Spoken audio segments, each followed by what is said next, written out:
Well, hey guys.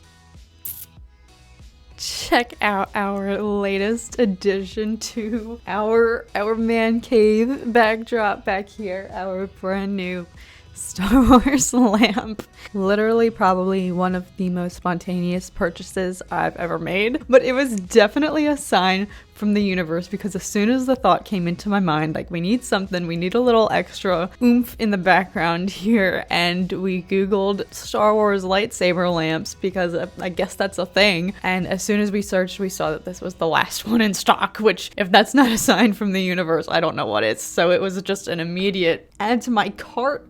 Snag this bad boy before somebody else does. And it's Star Wars licensed. What is up, guys? It's Kat here. Thank you so much for coming back and joining me in my new precious prized possession lamp. I'm here today a little bit late to share my thoughts on this week's episode of The Bad Batch. Was this episode 13? I believe so, because we only have 3 left now.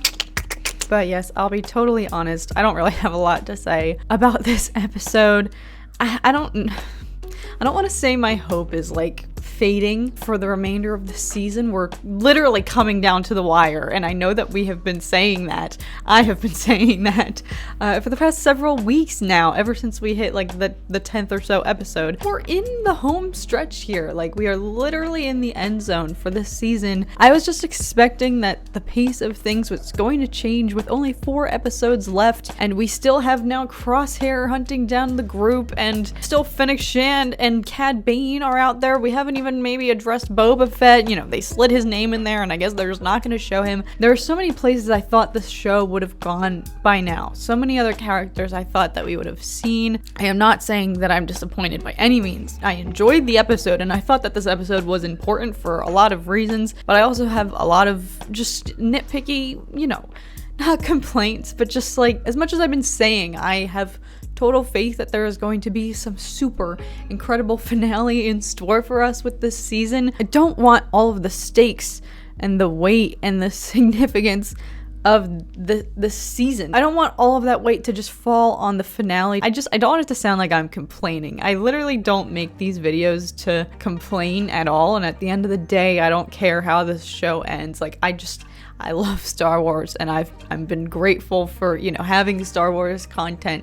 There's a lot of things that I just wish there were more of by this point in the season. Higher stakes. There were times scattered throughout the season that there were like high stakes situations, such as Omega being captured by Cad Bane, etc. After this one, I'm just hoping that these final 3 episodes kick it into high gear.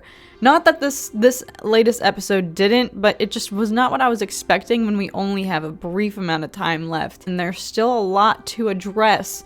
A clone uprising, Crosshair's fate, what is going to happen to him if it gets resolved at the end of this season, or if that's going to be a continuing issue. Like, there's just, I don't know, I feel like there's some loose ends that need to be wrapped up now. Omega and her deal, and, the fact that the Kaminoans still want her. Crosshair wants to find the group. Like, there's a lot of things that are going to be clashing now, like in the last few episodes. I don't know, this episode, again, by no means was bad, and like I said, I thought this episode was important for a couple of reasons. One being, and I'm gonna sound like such a hypocrite for saying this, because I've been complaining about this character for the entirety of the show, mainly because I do not think she is that likable of a character at the start, the way that she was introduced. But Sid, as soon as I saw that this episode was going to be about the group teaming up with Sid and actually having to help her, I was initially very bummed. I kind of clocked out after I saw that was going to be the prompt. I initially was not super drawn into this episode. However, I can admit that now, after seeing in hindsight, the way Sid's character development, I guess, progresses in this episode, and we see that she's, not just in it for herself, but the way that she was willing to go back and get the spice in order to get Omega back from the Pikes. It definitely helped to round out her character. So that was an important arc, I guess, for us to see Sid in a different light. So in that sense, I can appreciate this episode. But in terms of just, I feel like there's not been much character development among the Bad Batch. Like, we kind of started off hot, at the beginning of this season, and I feel like it's kind of just plateaued. Like I feel like, I mean, maybe that's just because the past few episodes haven't really focused much on the Bad Batch themselves, but I don't know, I just feel like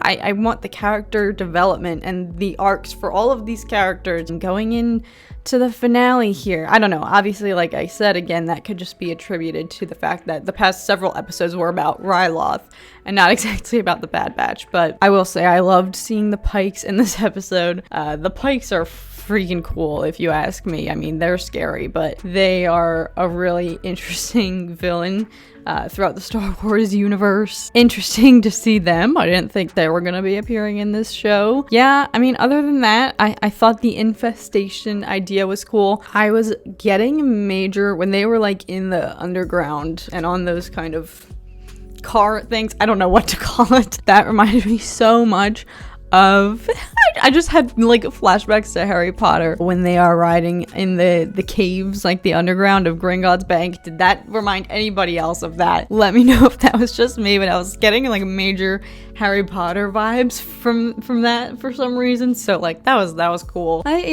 don't really have that many thoughts about this episode. Again, it was like a fun episode, and this one also felt pretty long. They had to make it through the caves in the first place and then deal with the Pikes and then go back to get the spice, and it was pretty hilarious. Like Wrecker's dialogue down there when he was like, "Carry me up!" That was hysterical, especially going into the last few episodes here. I hope that continues to be the case and that we have longer, either, you know, actually longer episodes maybe for the final few, or they at least feel, you know, like they don't go by in the blink of an eye. So that's always a plus. The finale, I really am counting on the fact that this is going to be a killer finale and things are going to get crazy and the stakes are going to be raised and it's just going to be wild. And, you know, hopefully all of the things we've been predicting for a clone rebellion on Kamino are true. Looking forward to the final three.